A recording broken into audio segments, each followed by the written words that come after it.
बहुत बहुत स्वागत करते हैं आपका आपके YouTube चैनल RK क्लासेस 23 में। हम यहाँ पे देखने वाले हैं आज के इस क्लास में क्लास 12 फिजिक्स का सेकंड पेपर, जिसमें प्रिज्म आपका है। प्रिज्म से संबंधित कुछ विशेष टॉपिक आपके पास हैं जो कि काफ़ी ज़्यादा डिस्टर्ब करती हैं आपको। तो हम इस क्लास में इन सारे टॉपिक्स को बहुत ही आसान शब्दों में, आसान भाषा में समझने वाले हैं। क्योंकि आपका एग्ज़ाम आपके सर पे है, बहुत जल्द आपका यूपी बोर्ड एग्जामिनेशन का शेड्यूल आने वाला है। तो हम लोग उसके पहले कोशिश करेंगे कि ज़्यादा से ज़्यादा यहाँ पे जो आपके कोर्स हैं उनको कवर कर सकें।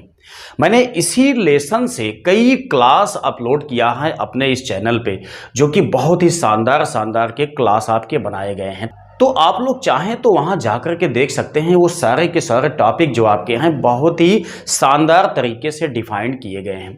तो आज के इस क्लास में हम लोग देखेंगे प्रिज्म से रिलेटेड कुछ खास टॉपिक। जैसे यहाँ पे आप लोग देख सकते हैं, हेडिंग मैंने लिया हुआ है, विचलन क्या होता है प्रिज्म से। उसके बाद प्रक्षेपण क्या होता है, कोणीय प्रक्षेपण क्या होता है। मतलब इस क्लास में 3 टॉपिक का बहुत ही शानदार तरीके से स्टडी किया जाएगा। तो आप लोग अगर इंटर लेवल के स्टूडेंट हैं तो ये वीडियो आप लोगों के लिए बहुत ही शानदार होने वाली है। तो बने रहिएगा इस वीडियो में। आगे चलने से पहले आप लोगों से थोड़ा से सपोर्ट करके उम्मीद करता हूं कि अगर चैनल पे आप लोग नए आए हैं दोस्तों, पहली बार आए हैं, तो सब्सक्राइब अवश्य कर लीजिएगा। इससे आप लोगों का भी फायदा होगा, थोड़ा सा मुझे भी बेनिफिट इसका मिलेगा। तो आइए वीडियो को स्टार्ट करते हैं। देखिए हम लोग देखते हैं यहाँ पे कि ये आपका विचलन क्या होता है। सबसे पहले आप लोग समझ लीजिए कि जो प्रिज्म होता है यह वायु की अपेक्षा एक सघन माध्यम होता है और समांग पारदर्शी पदार्थ का ये मिलकर के बना होता है। ठीक है, जब इसमें से कोई प्रकाश की किरण होकर के गुजरती है तो वो अपने पथ से विचलित हो जाती है। विचलित करने का सबसे ज्यादा अच्छा जो आपका कोई माध्यम है तो वो आपका है प्रिज्म। ठीक है, चूंकि ये भी ग्लास का बना होता है। कोई सा भी ग्लास हो, कोई सा भी द्रव हो, उसमें से जब आपका कोई प्रकाश की किरण चलती है तो विचलित हो जाती है। बट उसमें और इसमें विशेष डिफरेंस है। वो क्या है? क्योंकि हम लोग जानते हैं जो सूर्य का श्वेत प्रकाश होता है वो कई टाइप के रंगों से मिलकर बना होता है, और कई टाइप के रंगों को अलग अलग करने की क्षमता अगर किसी माध्यम में होती है तो वह होता है प्रिज्म। ठीक है, यह प्रकाश को उसकी वेवलेंथ के हिसाब से उसकी वेलोसिटी को डिसाइड करता है, उसके वेग को निश्चित करता है उसके वेवलेंथ के हिसाब से। ठीक है, जो कि अन्य जो आपके माध्यम होते हैं पारदर्शी, उनमें ऐसी क्वालिटी नहीं पाई जाती है। इसीलिए प्रिज्म आपका सबसे खास हो जाता है। ठीक है, तो देखिएगा विचलन पे हम बात करते हैं। सबसे पहले यहां पे देखिए एक श्वेत प्रकाश यहां से आपतित किया गया है। तो ये जो आपका श्वेत प्रकाश आपतित होता है यहां पे, तो दोस्तों ये जो है यहीं से अपने वेवलेंथ के अनुसार अलग अलग पथ पकड़ लेता है। मतलब इसका जो विचलन है यहां से स्टार्ट नहीं होता है। इसका जो विचलन है श्वेत प्रकाश का वो पहले वाले पृष्ठ से ही होना स्टार्ट हो जाता है। क्योंकि जो प्रिज्म होता है ये संपूर्ण ठोस होता है, बीच में खोखला नहीं होता है, ठोस होता है। ठीक है, तो उसका कुछ और भी चीजों को आप जान करके चलिए तो ये ज्यादा मजा आएगा पढ़ने में। ठीक है, वो क्या चीज है? देखिए जो आपका कोई भी प्रकाश होता है वह जब वायु अथवा निर्वात में चलता है तो उसमें उसकी चाल निश्चित होती है, जो हम लोग जानते हैं कि 3 × 10⁸ मीटर प्रति सेकंड होता है। लेकिन जब प्रकाश किसी माध्यम में ट्रेवल करता है तो हमेशा उसकी जो चाल होती है वो घट जाती है। आप यहाँ पे 3 बातों को याद रखिए कि जब प्रकाश किसी माध्यम में ट्रेवल करता है तो उसका जो आवृत्ति होती है वो कभी भी चेंज नहीं होती है।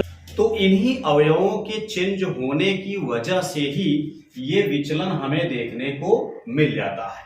ठीक है, अब यहाँ पे समझिए बात को, देखिए कि यहां से जब प्रकाश आपकी चलती है ना, मतलब जब ये प्रिज्म में इंटर होती है तभी इसमें विचलन होना स्टार्ट हो जाता है। ठीक है, आपने देखा होगा जैसे कि मान लेते हैं हमारे पास एक प्रिज्म है, यहाँ पे दोस्तों जैसे ये प्रिज्म होता है तो यहाँ से जब कोई श्वेत प्रकाश इसमें इंटर होती है, तब यहाँ इंटर होने के बाद जब यहाँ से ये निकलती है ना, तब क्या होता है, अपने विभिन्न रंगों के अवयवों में ये विभक्त हो जाती है। ठीक है, तो यहां से देखिए, यहां आपका सबसे लास्ट में भी होता है, सबसे पहले आपका रेड होता है। तो यहाँ पे 7 रंगे जो होती हैं इन्हीं में ये डिवाइड हो जाता है। तो हमें यहाँ पे चूंकि दोस्तों 7 रंगे ही दिखाई देती हैं, एक्चुअल में ये 7 रंगों में डिवाइड नहीं होता है, 7 से ज्यादा रंगों में डिवाइड होता है। लेकिन हमारे आंखों की जो शंक्वाकार सेलें हैं उनकी संख्या सीमित होती है, जिसके कारण हमें केवल यहाँ पे 7 रंग ही साफ साफ दिखाई देते हैं।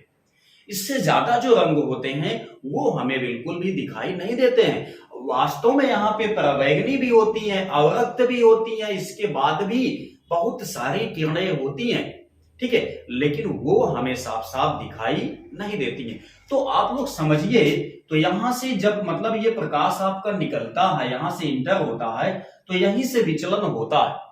लेकिन एक्चुअल में हम लोग दिखाते कहां से हैं, लास्ट वाले पेज से दिखाते हैं। क्योंकि दोस्तों लास्ट वाले पेज से आप देखेंगे तो प्रिज्म से निकलने के बाद तो माध्यम आपका वायु आ गया। अब वायु में समस्त प्रकाश के रंगों के किरणों का जो वेग होता है दोस्तों वो एक समान होता है। कितना होता है, 3 × 10⁸ मीटर प्रति सेकंड होता है। ठीक है, लेकिन माध्यमों में ये जाते हैं तो अलग अलग हो जाते हैं। ठीक है, तो इसमें आप लोग ध्यान देंगे 2 अवयव चेंज होते हैं। कौन कौन से अवयव चेंज होते हैं उसके विषय में आप लोग जान लीजिए। दोस्तों प्रकाश में टोटल मैंने बताया आपको कि 3 रंग मतलब कि 3 अवयव होते हैं। एक आपका होता है आवृत्ति, एक होता है वेलोसिटी, एक होता है यहाँ पे वेवलेंथ। ठीक है, तो आवृत्ति किसी भी प्रकाश की किसी भी माध्यम में चेंज नहीं होती है, लेकिन वेवलेंथ, वेलोसिटी ये दोनों दोस्तों चेंज हो जाती हैं। अब वेवलेंथ वेलोसिटी के चेंज होने की वजह से ही हमें यहाँ पे विचलन देखने को मिल जाता है। ठीक है, तो हम जो समझेंगे यहाँ पे टोटली क्या चीज, अभी हमने देखा विचलन क्या होता है, विचलन से संबंधित इतनी सारी बातें हो गई है। अब हम देखेंगे प्रक्षेपण। दोस्तों प्रक्षेपण को वर्ण विक्षेपण भी कहा जाता है। ठीक है, जो कि यहाँ पे आपको जो देखने को मिलता है यही है प्रक्षेपण, यही है आपका वर्ण विक्षेपण। मतलब इसके लिए हम ये कह सकते हैं कि जब कोई श्वेत प्रकाश किसी प्रिज्म में से होकर गुजरता है तो वह अपने अवयवी रंगों में विभक्त हो जाता है। अवयवी रंगों में विभक्त होने की घटना को ही कहा जाता है वर्ण विक्षेपण, या आप कहो केवल विक्षेपण या प्रक्षेपण। ठीक है, ये कहलाता है आपका ये घटना। अब दोस्तों बात की जाती है किसके विषय में, कोणीय प्रक्षेपण के विषय में। ये कोणीय प्रक्षेपण क्या होता है इसको आप लोग अच्छी तरह से समझ लीजिए, क्योंकि मैंने इस टॉपिक में, इस सेशन में 3 टॉपिक को क्लियर करने के लिए आपसे कहा है। तीनों टॉपिक को मैं यहाँ पे बहुत ही आसान तरीके से क्लियर करने वाला हूँ। बस आप लोग इस वीडियो को देखते रहिए लास्ट तक। उम्मीद करते हैं सब कुछ आपके A to Z समझ में आएगा। अब देखिए यहां पे दोस्तों जैसा मैंने आपको बताया, यहां से जाने के बाद सबसे ज्यादा विचलन जो होता है वो बैगनी का होता है। इनके बीच में अन्य रंगों का होता है जिसे हम लोग विबग्योर के नाम से जानते हैं, यानी विबग्योर। ठीक है, विबग्योर के नाम से हम लोग जानते हैं। तो बैगनी रेड के बीच में सभी रेंज आपके डिवाइड होते हैं या वितरित होते हैं। ठीक है, तो यहाँ पे देखिए बैगनी रंग का विचलन हमने लिया है, उसके बाद लाल रंग का विचलन लिया है।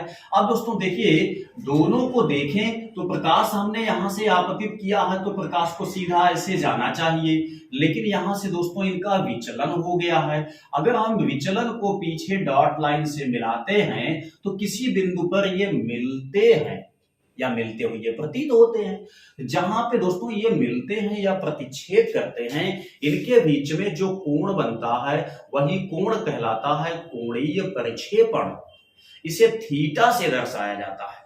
ठीक है। अब देखिए तो इनके बीच जो कोणीय प्रक्षेपण आया दोस्तों वो क्या आया, थीटा आया। अब ध्यान दीजिए, चूंकि यहां से जो रेड प्रकाश है उसका विचलन कितना हुआ है, जाना चाहिए था इसको सीधा ऐसे, लेकिन गया कहां है, ऐसे। तो इनके बीच में जो विचलन आया है उसको हम डेल्टा आर मान लेते हैं, क्योंकि हम जानते हैं विचलन कोण को डेल्टा से दर्शाया जाता है। तो लाल प्रकाश का विचलन है तो इसलिए हम इसको डेल्टा आर मान लिए। बैगनी प्रकाश के विचलन के लिए हमने क्या मान लिया, डेल्टा बी मान लिया। तो दोस्तों ये जो आपका यहाँ पे कोणीय प्रक्षेपण आता है वह दोनों विचलन के कोणों के अंतर के समान आता है। मीन्स यहाँ पे इतना देखिए, delta B minus delta R इन दोनों के अंतर के समान यही बनता है आपका कोणीय प्रक्षेपण। तो हम यहाँ पे देख सकते हैं क्या चीज, कोणीय प्रक्षेपण थीटा इज इक्वल कितना आया, delta B minus delta R. ठीक है। अब देखिए ये आपके विचलन कोण हो गए हैं। तो दोस्तों हमने एक बात और भी पढ़ा है कि पतले प्रिज्म के लिए जो विचलन कोण का व्यंजक होता है वो क्या होता है। अब देखिए हमने यहां पे क्या लिया है, एनबी एनआर लिया है। ये क्या है दोस्तों, ये जो है एनबी क्या है, बैगनी रंग के प्रकाश के लिए प्रिज्म के पदार्थ का अपवर्तनांक है। ठीक। एनआर क्या है, लाल रंग के प्रकाश के लिए इस प्रिज्म का अपवर्तनांक है। थोड़ी सी बात आप और जान लीजिए, क्या चीज दोस्तों, यहाँ पे जिस भी प्रकाश की वेवलेंथ कम होती है उसके लिए अपवर्तनांक ज्यादा होता है, और जिस प्रकाश की वेवलेंथ ज्यादा होती है उसके लिए अपवर्तनांक कम होता है। तो इस सेशन में देखें तो लाल रंग का जो प्रकाश होता है दोस्तों इसकी वेवलेंथ मैक्सिमम होती है, तो इसके लिए जो आपका अपवर्तनांक होता है वो न्यूनतम होता है। मतलब प्रकाश लाल जो होता है ये बहुत तेजी के साथ भेदता हुआ निकल जाता है, ज्यादा सघनता का आभास नहीं करता है, इसीलिए इसका वेग तेज रहता है। जब वेग ज्यादा रहता है तो अपवर्तनांक को हम जानते हैं दोस्तों, n इक्वल होता है c/v। ठीक है, जहां c क्या है, वायु या निर्वात में प्रकाश की चाल है, v क्या है, माध्यम में प्रकाश की चाल है। तो यहां पे देखिए प्रकाश की चाल में जब माध्यम में प्रकाश की चाल से डिवाइड करते हैं तब दोस्तों लाल प्रकाश के लिए n की वैल्यू बहुत कम आती है। वहीं अगर मान लेते हैं C के लिए मतलब V के लिए, बैगनी के लिए जब हम यहाँ पे मान रख के काटते हैं तो वो इससे ज्यादा आता है, लगभग 2 आ जाता है, जिससे पता चलता है कि बैगनी प्रकाश की जो आपकी वेवलेंथ होती है बहुत कम होती है। विचलन से भी पता चलता है, उसके बाद अपवर्तनांक से भी पता चलता है कि बैगनी प्रकाश की वेवलेंथ कम होने के कारण ही इसका अपवर्तनांक ज्यादा होता है, इसका विचलन भी ज्यादा हो जाता है।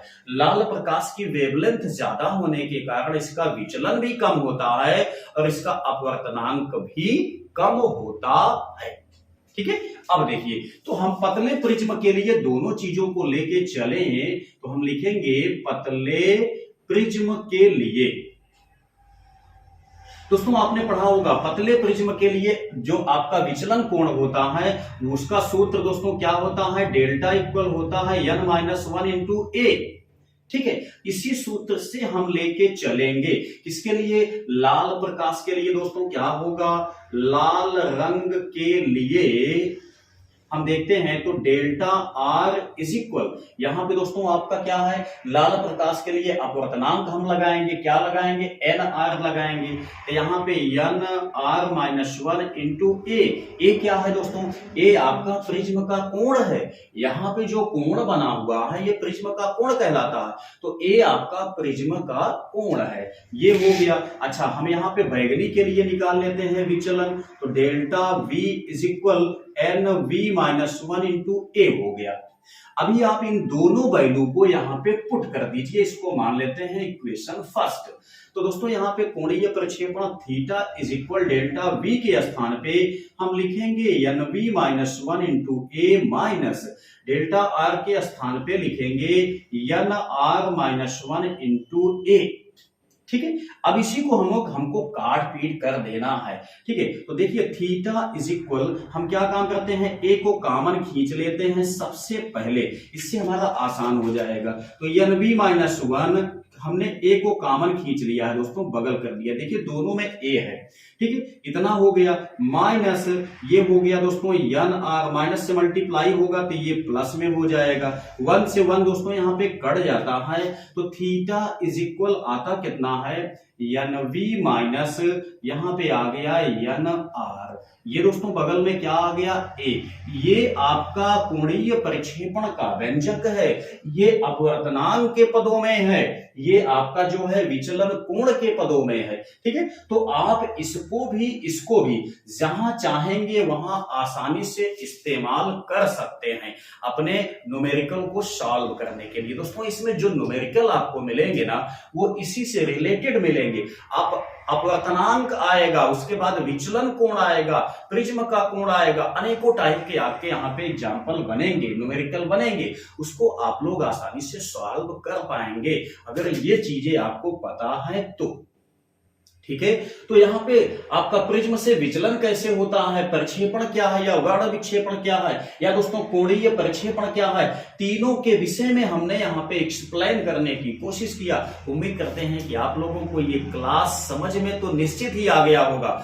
दोस्तों कैसा लगा है ये वीडियो कमेंट बॉक्स में मुझको अवश्य बताएं, ताकि आपके जवाब जान करके दोस्तों मुझे वीडियो बनाने में आसानी मिलेगी, आप लोगों को अच्छा से अच्छा क्लास देने की मैं कोशिश करूंगा। इसके साथ ही साथ दोस्तों आपसे थोड़ा सा रिक्वेस्ट है कि सब्सक्राइब अवश्य कर लीजिएगा इस चैनल को, ताकि आपको लगातार दोस्तों कंटिन्यूअस फ्री ऑफ कास्ट ऐसे ही क्लासें मिलती रहें। तो चलिए मिलते हैं किसी नेक्स्ट वीडियो में, तब तक के लिए जय हिंद।